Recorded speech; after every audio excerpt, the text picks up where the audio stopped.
Welcome to the Man of Recaps. This is Lost, full series recap. Oceanic Airlines Flight 815 has just crashed on a mysterious island. It's a famously intense first episode as our stunned passengers struggle to survive. We follow Dr. Jack Shepard, a spinal surgeon who's used to high-pressure situations, so he keeps his cool and leaps into action. Jack's first island friend is Kate Austin, who's level-headed herself and ready to help. But turns out Kate has a secret. She's a wanted fugitive. Yeah, that's the structure of the show. Every episode we get flashbacks to their crazy lives off the island. Like Kate was a hostage in a bank robbery, but turns out she was working with the robbers, but turns out she betrayed the robbers to get at this deposit box, and that's not even what she was wanted for. They lead an expedition into the jungle to find the cockpit of the plane, where good news, the pilot's alive. But bad news, they lost communication and had to turn around, so they're wildly off course and no one knows any rescue mission's gonna be looking for them in the wrong place. And even worse news, there's a monster on the island that kills the pilot. From all the noise it makes, this thing must be huge, but somehow no one gets a look at it. Another group encounters not the monster, just a normal polar bear. But wait, what's a polar bear doing on a tropical island? Fixing the radio is Sayid Jarrah, who used to be a communications officer in the military. In the Iraqi military, which is a little awkward because at this time they were not friendly with America. Sayid gets the radio fixed, but they can't send a message. It's being blocked by another message already being sent. It's a distress call in French from another group that was shipwrecked here, and it's been playing on loop for 16 years, and apparently no one ever heard it. So their prospects of being rescued are now looking extremely bleak. With tensions high, the survivors start fighting, but Jack keeps them together with a motivational speech. If we don't live together, we'll die alone. With supplies running low, they gotta find food. Luckily, there's a master hunter on board. It's the older gentleman, John Locke. Locke is an expert wilderness guy who's quickly able to hunt some boar. He was in Australia on a walkabout, a survivalist trip through the outback. But turns out they didn't let him on the walkabout because he's in a wheelchair. And not willing to accept his physical limitations, Locke hits him with his catchphrase,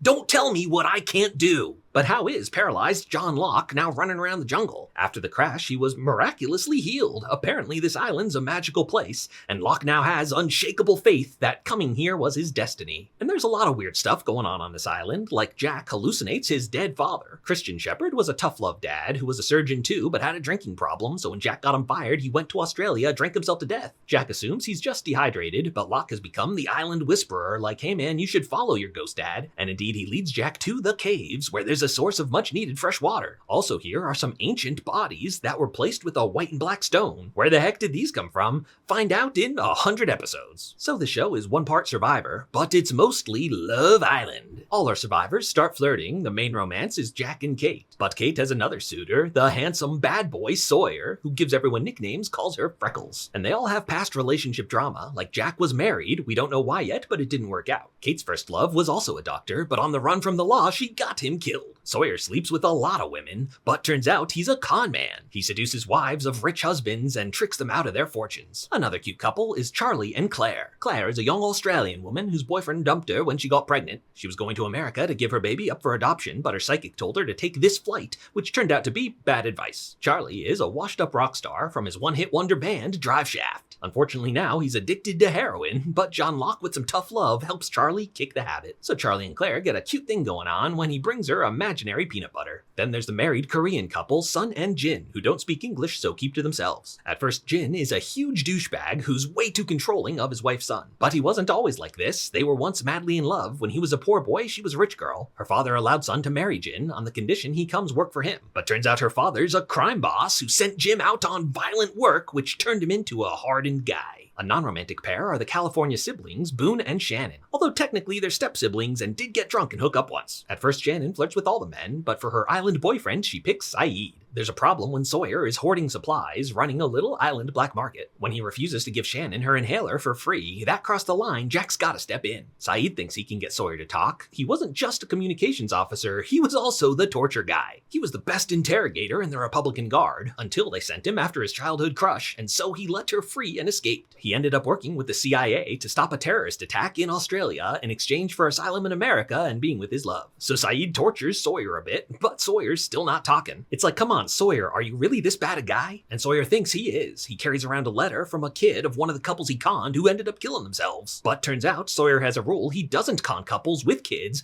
because that note was written by young Sawyer himself. His parents got conned and he dedicated his life to hunting down the con man named Sawyer who did it. But in the process, he became a con man and took the name Sawyer for himself. That's what he was doing in Australia. He finally tracked down the original Sawyer and killed him. But turns out that's not the right guy. Sawyer was conned into killing an innocent man. Soon they discover they're not alone on this island when Sayid is captured by the French woman from the old distress message, Danielle Rousseau. She's kind of crazy. After living alone here for 16 years, Sayid hopes we can finally get some answers, but Rousseau is not helpful. But she does say there are more people on this island, a group she refers to only as the Others. When they find the flight manifest, they realize one of their survivors was not on the plane. This nice guy Ethan was already on the island, and now he kidnaps the pregnant Claire. With the guns from the marshal, our group subdues him, but Charlie shoots him before we can get any answers. Pretty soon though, Claire escapes on her own, but she has amnesia, doesn't remember how. With all this craziness, some of our survivors think it's time to leave, and Michael takes point on building a raft. Michael is here with his son Walt, and by the way, Walt's dog, Vincent. But father and son barely know each other. When Walt was a baby, his mother took him to Australia to live with her new husband, but she just died, and this guy doesn't want Walt, so Michael had to fly to Australia to pick up his estranged son. And there's something strange going on with Walt, because when he reads the comic about a polar bear attacks him. Does Walt have some sort of manifesting powers? It's never really explained. Jin and Son's relationship is worse than ever, and eventually there's a big surprise, because Son speaks English, which comes as a surprise to Jin too. Son learned English in secret and was planning to run away from Jin in Australia, but when she saw a hint of his former self, she decided to stick with him in hopes he would change. And Jin had a secret plan of his own. He was gonna run away with Son once they got to America to get away from her evil father. So now these two finally talk it out and hope they can use this plane crash as a way to reset their relationship. Finally, the raft is complete, and hey, that's actually a really good raft. Our sailors are thrilled to be found immediately, but too immediately.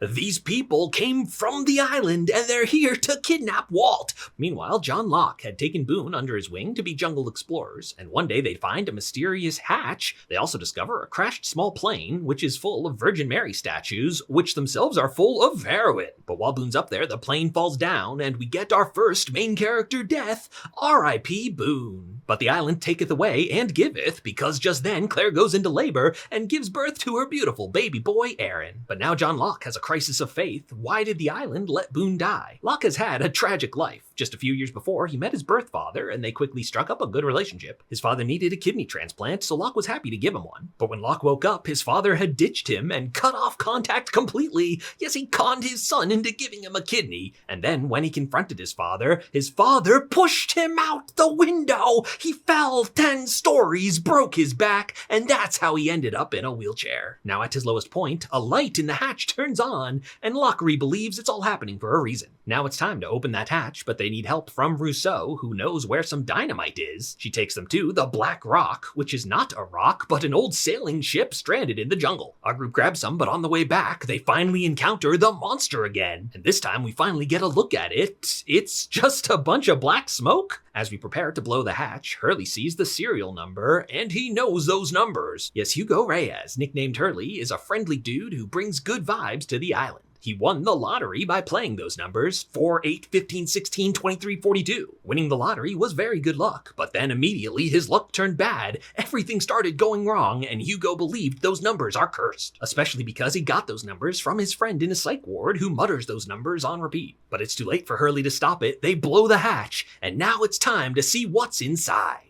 In Season 2, we explore the hatch to find there's a whole bunker down here, including a Scotsman, Desmond Hume. Desmond had tried to sail around the world to impress his girlfriend's father, Charles Widmore. But during a bad storm, he crashed on the island where he was found by the hatch's former inhabitant. He's been living down here for 3 years, doing an extremely important job. Every 108 minutes, he inputs these numbers into the computer to reset the countdown. He doesn't know what happens if it reaches 0, but he was told he's saving the world. He shows them the orientation video from a mysterious organization called the Dharma Initiative. They're a science organization who came here in the 70s to study this island's unique properties. He doesn't explain what this station is for, only that there was an incident, and if that button is ever not pushed, the results would be catastrophic. Desmond's like, hey guys, this is your problem now, good luck, and he runs off into the jungle. Locke believes pushing this button is the important purpose that the island brought them here for. Jack thinks this button probably does nothing, but with the timer counting down, he figures better safe than sorry. So this whole season, the survivors take shifts, pushing this button without any idea of why. Meanwhile, the raft group makes it to land, where they encounter other people. But these aren't the others, the island natives. These are the other passengers from the tail section of the plane that broke off and landed on the other side of the island. But they can confirm the others are real. A bunch of them were kidnapped their very first night. Back at our camp, Sayid and Shannon are the first island couple to get it on. But then Shannon hallucinates Walt, and maybe it's real because Sayid sees him too. Meanwhile, the tail survivors were on their way over, and they're on high alert for the others. So as Shannon chases imaginary Walt, she pops out of the jungle and gets shot, and she dies. R.I.P. Shannon. This is scarring for Ana Lucia, who was a Los Angeles cop that became too trigger happy after one time she didn't pull the trigger and got shot herself. So things are obviously tense for a bit, but eventually the group understands it was an accident. And so our survivors are reunited, including Bernard from the tail end of the plane, whose wife Rose was on our side and never gave up hope that he had survived. As for the tail leader, Ana Lucia, turns out Jack knows her too. They met at the airport bar in Sydney. But they don't learn about their bigger connection, that she met Jack's father at the Los Angeles airport. He hired her to come to Australia with him to essentially be his designated driver. One connection they do realize is Sawyer figured out he met Jack's father. They were drinking together at a bar in Australia, and he wished he could tell his son he was proud of him. So Sawyer finally passes on that message, and it's a tear-jerking moment. One day during Michael's shift in the bunker, the computer gets a message from Walt, so Michael runs off on his own to go find him. Our crew runs after him, but now they come face to face with the others, who are masters of this island. They've got them surrounded. They don't explain anything about who they are. They only threaten them to stay on your side of the island. So life goes on for our castaways as we get to know the tail end passengers, like Mr. Echo. He's shocked to find the Heroine Mary statues because that is his plane. As a kid in Africa, to spare his brother a life of violence, he joined a gang in his place and grew up to be a hardcore crime boss. His younger brother became a priest, and so Mr. Echo forced him to use his Virgin Mary statues to smuggle out his heroin. But his priest brother turned him in, and when the cops arrived, they shot up the place and his brother died. The plane took off without Echo on it, but because he was dressed as a priest, the army assumed he was the real one. So now on the island, having found his brother's body, Mr. Echo resolves to honor his memory by being a priest for real. For Charlie, this lifetime supply of heroin is a very unfortunate temptation. But Charlie used to be very religious, and now he starts having crazy dreams that he needs to baptize baby Aaron. He sleepwalks the baby down to the ocean, which Claire does not appreciate. For a while, Charlie is an island outcast, but eventually he throws away all the heroin, Claire forgives him, and they get back together. And the romance continues between Jack and Kate. In fact, when she hallucinates a horse, they have their sort of first kiss. We learn that Jack met his ex-wife when she was in a bad accident, and he miraculously was able to fix her. They got married out of excitement, but soon she realizes they don't really love each other, and she dumps him. And we finally learn what Kate did. Her mother had an abusive boyfriend, so Kate blew up his house and made it look like an accident. But even though he was bad, Kate's mom still loved him, so it was Kate's mom who turned her in. So Kate and Sawyer continue to flirt, bonding over their criminal past. But we learn that one woman Sawyer was conning saw through his act and wanted to join him. These two became a con couple and fell in love for real. But turns out this was all a long con. Even though Sawyer really did love her, he still abandoned her and left her with nothing. And now Sawyer pulls another long con. Jack and Locke have the keys to the vault where all the guns are locked up. Sawyer plays them against each other, so they move the guns where Sawyer finds them and takes them all for himself.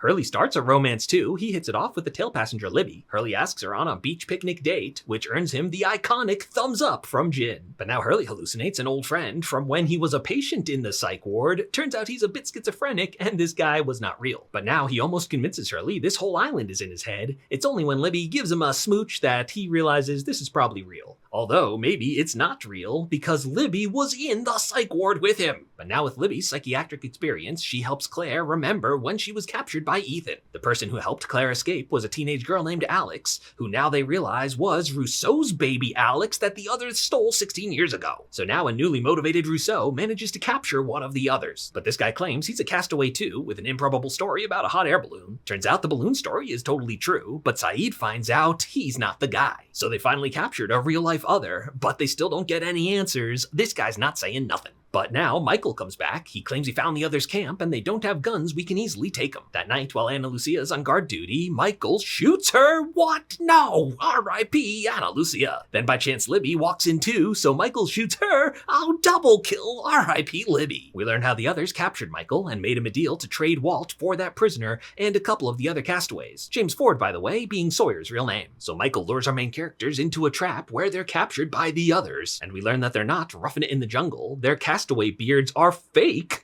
Who the heck are these people? But indeed, they stick to their word and allow Michael and Walt to leave the island. And so Michael, to save his son, betrayed and killed his former friends. Meanwhile, Mr. Echo started hallucinating his dead brother, who led him to another hatch. This one is a monitoring station, and watching the Dharma Initiative video, it sounds like pushing the button is just an experiment to see how long people would do it. So Locke has a crisis of faith again, realizing his great destiny is totally made up. He fills in Desmond Hume, and they resolve to let that countdown run out. Except, as Desmond reads the printout of all the times the button was pushed, the day when he went out of the bunker, he pushed the button a little bit late, and the day of that system failure was the day their plane crashed. As the timer hits 0, it flips into a bunch of weird hieroglyphics. Everything starts shaking as a massive magnetic field kicks in, and Locke realizes he might be wrong. Desmond knows where the kill switch is, so he goes down there and turns the key, and a bright white light engulfs the whole island as the hatch explodes. In Season 3, Locke survived the hatch implosion and has reaffirmed his faith in the island.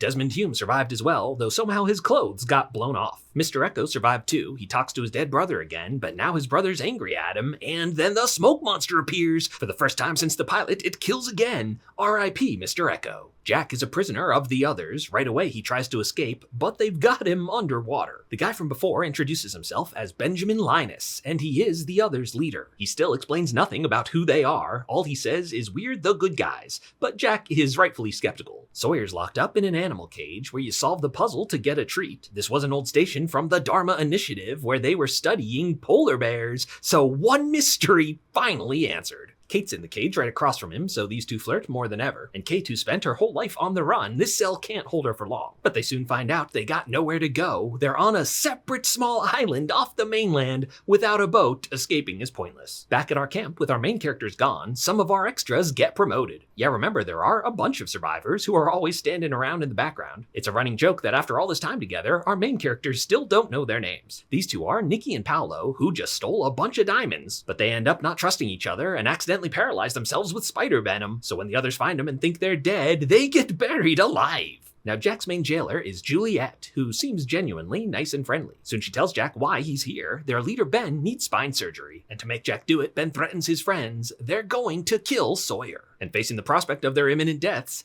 Kate and Sawyer get it on. So Jack's forced to do the operation on Ben, but Juliet makes him a secret deal. She wants Jack to throw the surgery so Ben dies and it looks like an accident. Yes, Juliet has her own beef with Ben. Turns out she's kind of a prisoner too. But on the day of the surgery, Jack has his own plan to hold Ben's life hostage to let Sawyer and Kate get away. And in exchange for saving Ben's life, he'll let Jack and Juliet all the way home. But Kate doesn't know about Jack's secret deal, so she leads a group to go rescue him. But the others' main camp is not a camp. It's a nice suburban neighborhood where Jack's having the time of his life. Jack explains to Kate about his secret deal. The others have a submarine, which lets them come and go as they please. But John Locke has a plan of his own. He believes the island brought them all here for a reason. None of them should be allowed to leave. So he blows up that submarine. No one's leaving the island now. After this, the others abandon the neighborhood, leaving Juliet behind. She's kicked out. But they do take John Locke with them. Ben teases that he's right, the island is special, and because he gets it, he's allowed to join him. But to earn his spot, he has to face his past and kill his father. How did he get on the island? Locke rightfully hates his evil dad, but he can't bring himself to kill him. He finds out Sawyer would be happy to do it, because Locke's conman father used to go by Sawyer. Yes, he's the conman from Sawyer's past. He hands him the note he's been carrying in his pocket his entire life, and finally gets his revenge and kills this guy. Now that Locke is officially an other, Ben fills him in that their real leader is a magic man named Jacob, that nobody but Ben can see or hear. Locke can't tell if Ben's conning everyone or if he's just actually crazy, but either way he's gonna expose him and take over leadership of the others. We finally get Ben's backstory. He came to the island as a kid. His father worked for the Dharma Initiative, whose neighborhood that originally was. But his father was a real bad dad who blamed Ben for his mother's death. So young Ben tried to run away, where he encountered one of the others, Richard in fact, who hasn't aged a damn day. And so years later, when Ben grew up, he finally got revenge and killed his dad. In fact, he killed the entire Dharma Initiative and earned his place as the others' new leader. So the ruthless Benjamin Linus is not about to let Locke take his place. He shoots Locke and leaves him for dead. But John Locke doesn't die. Maybe the island is watching over him. He was hit right in his missing kidney. Back on the beach, Jack and Juliet have hit it off, and watching them flirt, Kate decides to double down on sleeping with Sawyer. We learn more about their past relationships. Jack took his divorce very poorly. Penny. After that, Jack took a sabbatical, went to Thailand to find peace. Long story short, he met a nice Thai girl, but he got a culturally insensitive tattoo, and so Thailand kicked him out. Kate avoided the law for a while, though she tempted fate by dating a cop, but she feared her past would catch up with her eventually, so she drugged her boyfriend's orange juice and ran away. Sawyer finally went to jail when his long-con girlfriend tracked him down, and turns out he got her pregnant. Yes, Sawyer's got a baby daughter, and randomly Kate met this woman, and they ended up becoming best friends. Jin and Sun have rekindled their love, and indeed these two get it on. Soon Sun finds out she's pregnant, which is weird because Jin was supposedly infertile. Maybe the magic of the island healed him, or maybe the real father is her English teacher that she was having an affair with. And Juliet has some bad news for them. Any baby conceived on the island does not survive and kills the mother. That's why the others need to steal babies. That's why they recruited Juliet. She was a top fertility doctor that was offered this great job in Portland, but turns out they lied about the location. Meanwhile, ever since the Hatch implosion, Desmond Hume has been acting weird. When Desmond turned that failsafe key, he woke up in the past. He was madly in love with his girlfriend Penny, and today was the big day. He asked her father, Charles Widmore, for his blessing to marry her. To celebrate, Widmore pulls out his best scotch, but he only pours one glass. "You're not even worthy to drink my whiskey. How dare you presume to marry my daughter?" But Penny doesn't care what her dumb dad thinks. She loves Desmond for who he is. So Desmond tries to buy an engagement ring, but the woman behind the counter's like, "That's not what happened. You chicken out and run away." Yes, somehow she knows he's time traveling, but she's like, "Yo, you can't change the past. Whatever happened, happened." And indeed, he does what he did before and breaks up with her because he was afraid he's not worthy. Then Desmond woke up back on the island, but now he gets visions of the future. And now Desmond gets his biggest vision yet, that someone else comes to the island. He rescues this woman from a helicopter crash who apparently has a boat offshore, a boat sent by his girlfriend Penny. She never gave up hope that Desmond was alive. She did not expect to find the survivors of Oceanic Flight 815, especially because they found the plane with all bodies accounted for. All of our survivors are confirmed dead. This seems to confirm the obvious theory that this island is the afterlife and all our survivors have been dead all along. Obviously, we're not dead. Obviously.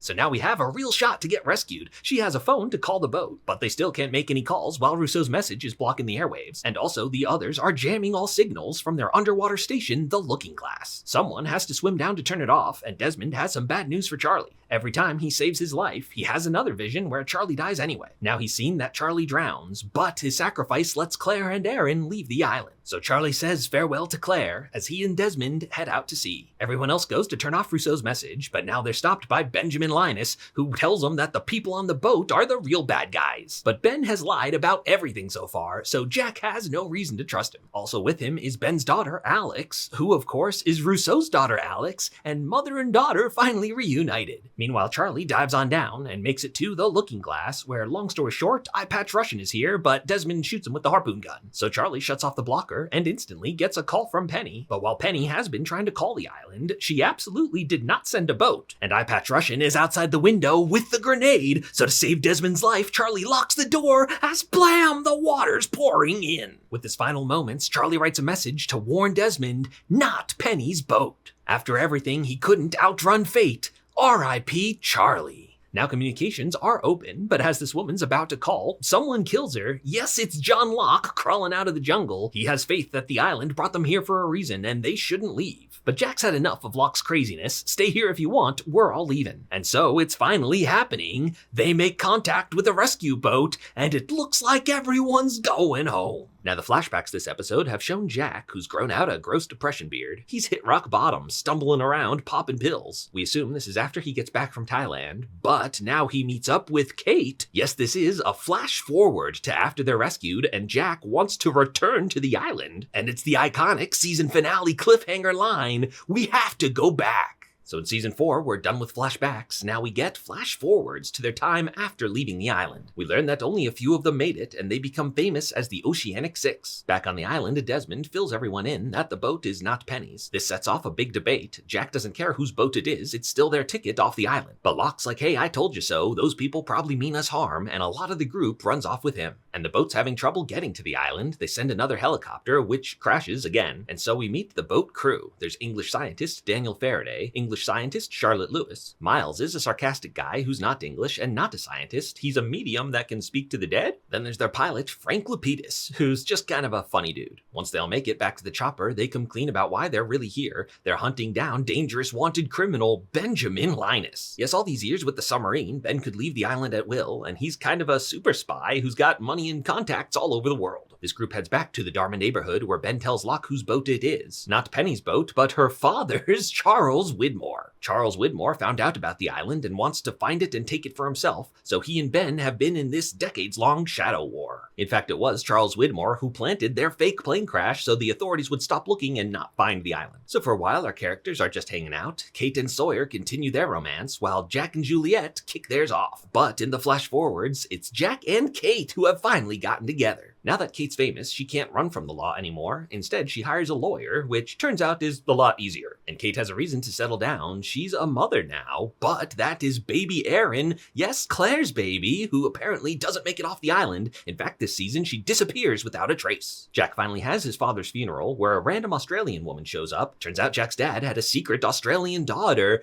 Yes, none other than Claire Littleton. After this, Jack starts feeling guilty that he left Claire and the others behind. He also starts hallucinating his father again, so Jack starts to lose it, starts drinking too much, and becomes a huge dick, so Kate has to dump his ass, and Jack has started down his path to rock-bottom depression beard. Sayid and Desmond fly to the freighter to negotiate to rescue all the survivors, but getting to the freighter is not that simple. They have to follow a specific course, and when they deviate a little bit, Desmond's in the past again. This part is Daniel Faraday's job. He explains the island is indeed in some sort of temporal vortex. To fix Desmond, he has to track down young Daniel Faraday in the past. He needs a constant from the past and present to re-anchor him into place. So past Desmond tracks down Penny, who at this point hates him for dumping her. He's like, look, I know this sounds weird, but I'm gonna die from being unstuck in time. In about 5 years, I'm gonna give you a call. Please pick up the phone. So in the present, Desmond calls Penny, and she answers. Yeah, she's like, this is weird, but I always loved you, and it's a heartwarming love story. Now they finally talk to the captain, who explains they can't get to the island because someone sabotaged their engines. Yes, there is a saboteur on board, and it is their old friend Michael. Yes, Michael leaving the island also did not go well. Walt started to hate his father once he learned that he killed their friends to get him here. But he's found by fake beard other. You could protect your friends and redeem yourself by going undercover on Whitmore's boat and sabotaging it. When Sayid finds out Michael's working for Ben, he's pretty mad because Ben's the villain. But this is ironic because in the future, Sayid is working for Ben too. When Sayid left the island, he was finally reunited with his love Nadia, but tragically, after only 6 months, she died. Ben tracked him down and convinced Sayid that it was Charles Widmore who had her killed. So Sayid joined the Shadow War as Team Ben's new top assassin. As the next team is heading to the island, we learn that a rescue isn't in the cards. The mercenaries Widmore hired have separate secret orders to kill everyone on the island. So they assault the Dharma village, where a bunch more of the extras get killed. To make Ben surrender, they've captured his daughter, Alex.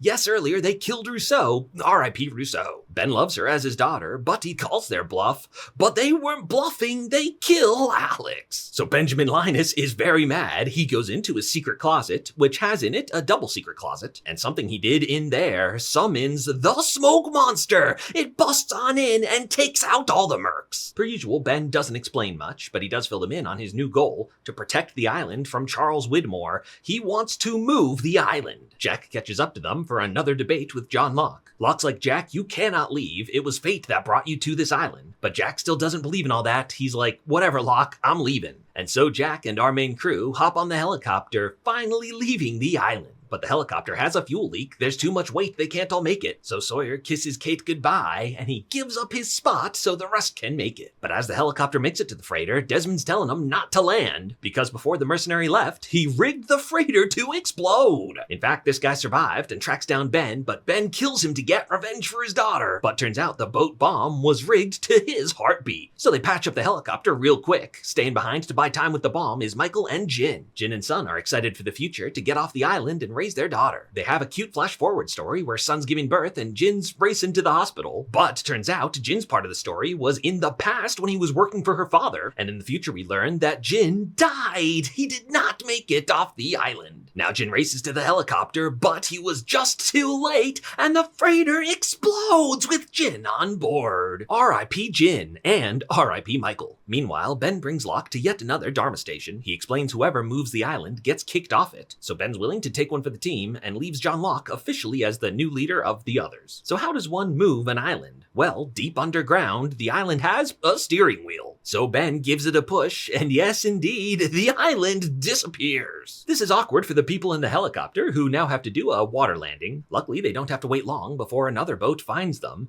and this one is Penny's boat. But now Jack has an unfortunate thought that the rich and powerful Charles Widmore was prepared to kill them all to keep his magic island a secret. If they tell the world the true story, that would make them targets. They need to lie and say they were just on a normal island. And so our remaining 6 survivors stage a second fake rescue. And so it finally happens. They made it off the island. But the big problem with their cover story is that all the friends they left behind now have no chance of being rescued. The guilt of leaving them is a big part of Jack's rock bottom Depression Beard era, and Jack was hit especially hard by the death of a mystery character, and at the end of the season we find out it is John Locke. So in season 5, those left behind are wondering where the island moved, but Daniel Faraday's here to tell them it's not where, it's when. And something went wrong with the island moving. It's not stable, they're skipping through time uncontrollably. And there's plenty of dangers in the whole history of the island, like one night they're attacked by flaming arrows, and the rest of the extras finally get killed. They find the others in the 1950s, where Richard, confirmed, does not age. They help the others out with the problem, an atomic bomb that the Americans were trying to do testing with here. Faraday tells them to just bury that thing, who knows, we might need it later. John Locke finally meets up with them too, where a past Richard does not know him yet. Yeah, the others are not time traveling with them, and Locke's been on his own wild journey where a past Ethan shot him in the leg. Then a future Richard was there to patch him up and gave him the bad news. You save the island by convincing the others to come back. Unfortunately, you die. In the off-island flash forwards, Ben tracks down Depression Beard Jack. Yes, after Ben moved to the island, it shot him out in Tunisia. He convinces Jack to shave that beard and then tells him he knows how to get back to the island,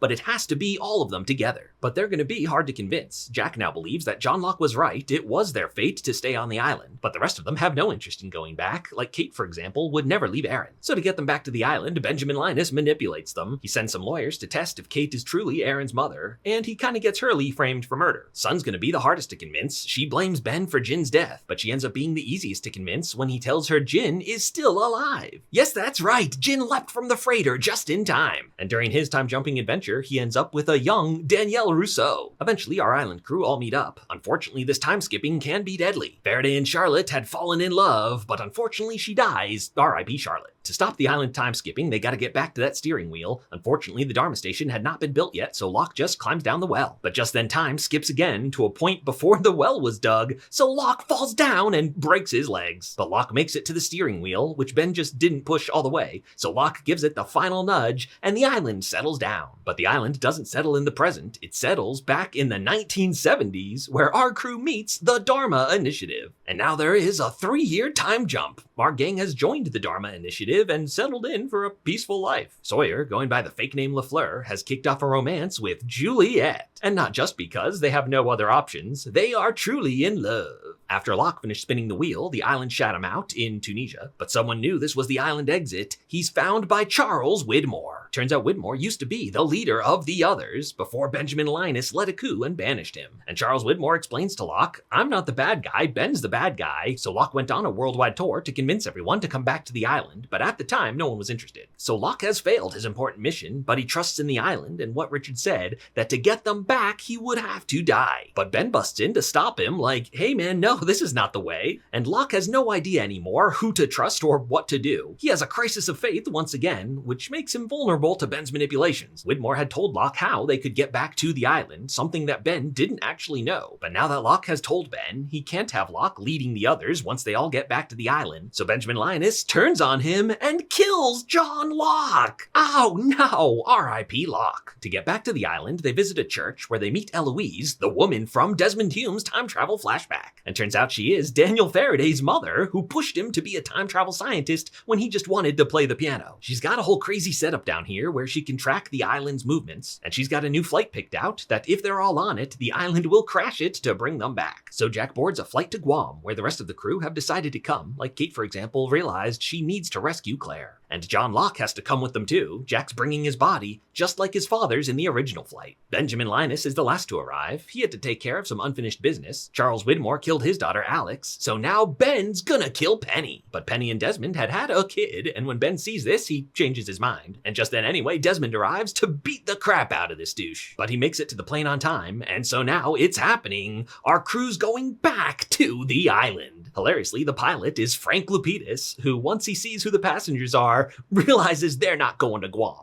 As expected, the plane hits turbulence, but this time our crew skips the crash. They're warped somewhere else on the island. But they're not warped somewhere else, they're warped somewhen else. Luckily, there's a bunch of new recruits today, so our crew's able to blend in. Except Sayid, who got warped by himself. He's picked up by security, they think he's a hostile. While in the cell, Sayid is visited by a young Benjamin Linus, who at this point was trying to join the others, so he helps Sayid escape. Sayid spent years as Ben's assassin and took out Widmore's whole organization, but at the end, Ben basically ditched him, and Sayid realized he had been manipulated. So Sayid decides to shoot Kid Ben to stop him from growing up into the villain. But how can that be? Faraday always told him you can't change the past, whatever happened, happened. But turns out this had always happened. Kate and Juliet don't approve of killing kids, so they bring Ben to the others who have a way to heal him. Adult Ben did not time travel. He's still in the present with Sun and Lapidus, and a whole bunch of new plane crash extras. But there's one extremely surprising survivor. John Locke is back to life. Locke figures the island brought him back, and he has a deeper connection to it than ever. He seems to know exactly what to do. First, he has to visit Richard and close the time loop of telling himself he would have to die. Then Locke leads all of the others to visit Jacob because they should stop taking orders from a made-up magic man. Back in the past, our group meets the Dharma leader, Dr. Pierre Chang, from the orientation videos. He's kind of a dick to our friend Miles, who turns out is his son. Right now, he's working on a big new project. They're currently building the hatch. Now, Daniel Faraday comes back to the island after a stint over on the mainland, and incidentally, his future love Charlotte was a kid here in the Dharma Initiative. He always said you can't change the past, whatever happened, happened. But because constructing the hatch caused an incident involving the time travel vortex, interfering at that moment could reset the timeline to an alternate version where the plane never crashed and none of this ever happened. And the way to go about doing that is by hitting it with a nuke. Conveniently, there's one buried on the island, and Faraday confronts the others about where it is. But because he's waving a gun around, one of the others just shoots him. Another named Eloise. Yes, Faraday's own mother. And his father, by the way, is none other than a young Charles Widmore. So young Eloise is now committed to changing the timeline so she doesn't kill her son. She leads them to where they buried the nuke, and luckily they only need the core. Meanwhile, Locke and the others make it to where Jacob lives, which is the mysterious foot statue that we first saw back in season 2. Now Ben confides to Locke that he never saw any Jacob. He was making it up because the other's leader is supposed to be able to see Jacob. So Locke's like, hey, it sounds like this Jacob is kind of a dick who ghosted you. You should kill him and take over for real. And inside, waiting for them, is Jacob. Yeah, he's a real guy. Just then, outside, some of the other passengers show up, and apparently they're not randos, they work for Jacob. And they hit us with a massive twist. John Locke is still dead. So who the heck's this guy who seems intent on killing Jacob? We get a little of Jacob's history, how since ancient times, this island had 2 inhabitants, Jacob, who was a good guy, and the unnamed man in black, who was bad. 2 immortals locked in an eternal struggle because they were unable to kill each other. But now posing as John Locke, the man in black has found a loophole because he can trick someone else into killing Jacob for him. And indeed, Ben goes for it, stabs Jacob psycho style. Fake Locke kicks Jacob into the fire, dead for real. He has finally won. But hopefully, our crew in the past can stop all that if they reset the timeline. The Dharma Initiative's about to cause the incident by drilling into the heart of the island, so our crew bust in to stop them. Big shootout, blam, blam, blam. Jack runs up to drop that bomb, but nothing happens. Yeah, they didn't quite get the settings right. So right now, the incident begins. It's a massive magnetic surge, and Juliet gets pulled on in. Oh no, Sawyer grabs her, but she can't hold on, and Juliet falls down the pit. But Juliet survives the fall, and right next to her is that bomb. She grabs a rock to give it one last smack, and blam!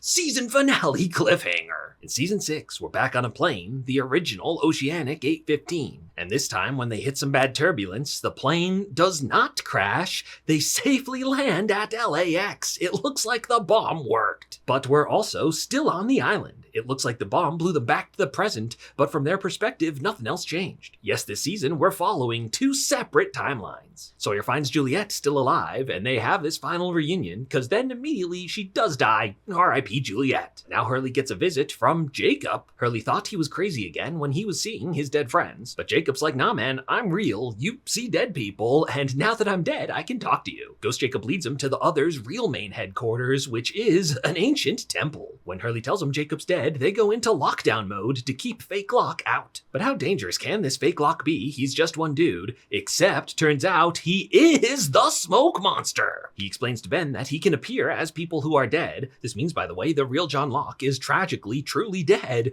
R.I.P. Locke, for real. So a lot of times throughout the series, when people have been hallucinating, it was the smoke monster manipulating them. So fake Locke goes to recruit Sawyer, who's busy mourning Juliet's death. In the alternate timeline, we see that Sawyer is still running his cons, but turns out he's working undercover. Alternate Sawyer is a cop. Fake Locke takes him to Jacob's man cave, where he's written a bunch of names. And the names of our last survivors correspond to Hurley's numbers. We get a little bit of an explanation that the island is magic and the smoke monster is evil. The island is a stopper that keeps him here, and someone's gotta be the guardian. All these people were candidates to take his place as his successor. Ghost Jacob has been guiding Hurley, leads him and Jack to his secret lighthouse, where he has a magic mirror that lets him watch the outside world, and we learn that their whole lives Jacob had picked them as candidates and was guiding them eventually to the island. In the alternate timeline, turns out some things are very different, cause Jack has a teenage son, and has a big plot where he's gotta go to his son's secret piano recital. Alternate Hurley also won the lottery, but his luck didn't go bad, it kept getting better, and he's living a happy, successful life. So Japanese temple leader dude sends Sayid to go kill fake Locke, but the smoke monster can't be killed. So fake Locke makes him a deal, join me and I can reunite you with Nadia. Yes, alternate Sayid is reunited with Nadia, but in this timeline she's his brother's wife, and she and Sayid are living out their own lifetime movie. His brother's deep in debt to the mob, led by the freighter mercenary guy, and Sayid has to take them all out. So Sayid, who's at heart a real good guy, but has always been forced to do bad things, now he kills the temple leaders and embraces the dark side. This lets the smoke monster in, and he kills everyone who doesn't join him. There's another character already on his team. Yes, it's Claire. She's finally back. But after 3 years on the island by herself, she's gone completely nutso. This whole season, she's on wild mood swings. In the alternate timeline, Kate is on the run from the law and ends up hijacking Claire's cab. But then she feels bad and eventually gives Claire a ride. Fake Locke explains that in order to leave, they all have to do it together, and their ticket out of here is the plane they came in on that Lupitus managed to land pretty well. But there's new people that came here in another submarine. Yes, it's Charles Widmore again. And the key to his mystery plan is the kidnapped Desmond Hume, who's not too happy to be back on the island. When he activated the hatch's failsafe key, he was blasted with so much electromagnetic radiation that now he's immune, I guess. They blast him again, and now he wakes up, not in a different time, but in the alternate timeline. Here he's Widmore's right-hand man, who he's all too happy to share his scotch with. His job right now is to get washed-up rock star Charlie to Widmore's son's birthday party. Doing heroin on the plane, Charlie almost died, and during that near-death experience, he caught a glimpse of his island life. So he crashes their car into the water, which puts Desmond in a familiar situation, and he remembers his island life. In this timeline, he doesn't know Penny, but he tracks her down for a meet cute. So Desmond believes this is his destiny. With his unique ability to exist in both timelines, he can unite them into a best of both worlds. Meanwhile, our islanders all meet up, where Jack finally meets fake Locke. In the alternate timeline, Jack meets the real John Locke, and it's like, hey, I'm a good spinal surgeon, I think I can fix you. They all head over to the plane, where by the way, Jin has been, and Jin and son finally reunite. In the alternate timeline, he's working for her father, but they're not married. In fact, they're having a secret affair. Her father found out and hired this guy to kill Jin, but hilariously, then Sayid rescues him. Everyone makes it to the plane, but it's been rigged with explosives. Yeah, this was Ben and Richard's plan to keep fake Locke from leaving the island. Ben finally had a bit of an epiphany that he doesn't want to be a bad guy anymore. In the alternate timeline, he's a nice guy, a mild-mannered high school teacher, and Alex is his star student who he's helping study for the SATs. On the island, he does end up killing his old archenemy, Charles Widmore. Last bad thing, I promise. And we finally get Richard's backstory too. Turns out he is very old. He was a Spanish colonist that was sold into slavery and brought here on the Black Rock, the ship that crashed in the jungle. Jacob found him and recruited him to be the second in command of the others and shared with him immortality. With the plane out, they're gonna take the sub, but Jack's not gonna let evil Locke come. He pushes him off, they run away, and strand him here. But turns out that's exactly what he wanted, because he secretly gave them a bomb. Yes, Fake Locke's been lying all along. To leave, he doesn't need them all together. He needs them all dead. Sayid feels bad about his trip to the dark side, so to redeem himself, he grabs the bomb to the other end of the sub and sacrifices himself. R.I.P. Sayid. This buys the others time to escape, except Sun is trapped. I'm never leaving you again. All tears everywhere as they spend their last moments together. R.I.P. Jin and Sun. When they get back, Ghost Jacob shows up, and somehow now everyone can see him. What it is they're guarding here is the mystical heart of the island, which is something good. They need to keep other people from finding it who would use it for nefarious ends. But Jacob's twin thought why not use it, and he was gonna take it off the island. His mom tried to stop him, but then he killed her, and this made Jacob real mad. Apparently going in the cave will kill you, so Jacob threw his brother down there. But killing his brother that way somehow released the smoke monster, which is indeed bad. So Jacob's real brother did die, but then the smoke monster took his form. Then Jacob laid to rest his mother and brother in the cave with the stones from the game they used to play. That's what those bodies were they found at the beginning. Before Jacob's mother died, she had done the ritual to make him the new guardian of the island. And now Jacob's like one of you candidates has to take up the mantle. Jack steps up and volunteers. I know it's an ensemble show, but I'm pretty much the main character, right? So he drinks the ritual water. Now you're like me. Although it's unclear what that actually did. Now they meet up with Fake Locke, but they don't fight. Turns out they want to do the same thing. They bring Desmond to the magical cave and send him down to the heart of the island. Fake Locke believes this will destroy the island, but Jack believes it will save it. And turns out the heart of the island is a magic glowing jacuzzi. With his immunity to electromagnetism, Desmond Hume pulls the plug and drains it. Desmond thinks this will unite the timelines, and indeed in the alternate timeline, he's playing multiversal matchmaker, reuniting everyone with their loved ones so they remember their island lives. But now that the magic jacuzzi's been drained, it seems like a very bad thing, and Desmond might have made a huge mistake. It seems like Fake Locke was right, but Jack was right too, because now that the magic of the island is gone, the smoke monster can be killed. And so it's time for the final showdown, Jack vs. Locke, where Jack goes for the flying punch. In the end, Fake Locke stabs him though, but before he can finish him off,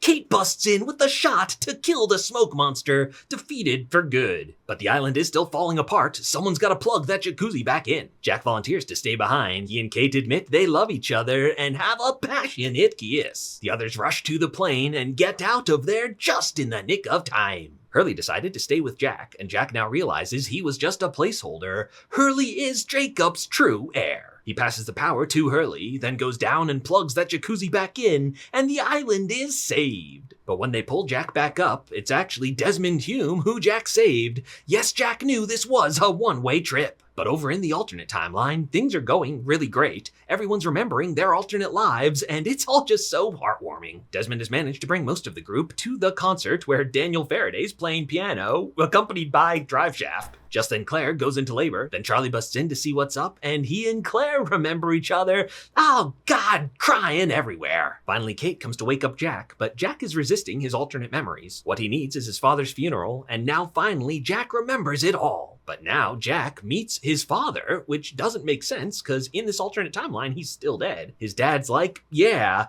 hate to break it to you, son, you're dead too. You're telling me we really were all dead all along? No, not the entire show, just in this alternate timeline. This place is an afterlife waiting area where everyone can work out their issues before reuniting and moving on. So Jack's reunited with his island family. And remember, time doesn't matter here, so some of them died early, but some much later. The ones who made it off the island went on to live, hopefully, long happy lives. Hugo Reyes stayed on the island to be the new guardian, with Ben as his number 2, ready to redeem himself. And while previously the island guardians were doing a lot of killing people and kidnapping babies, Hugo's hoping to do things differently. Let's all just be chill, dude. As for Jack, in his final moments, he got to see that his sacrifice allowed his friends to leave the island. And that's where Lost comes to an end. If you liked this recap, hit that subscribe button for more of the best recaps of TV and movies.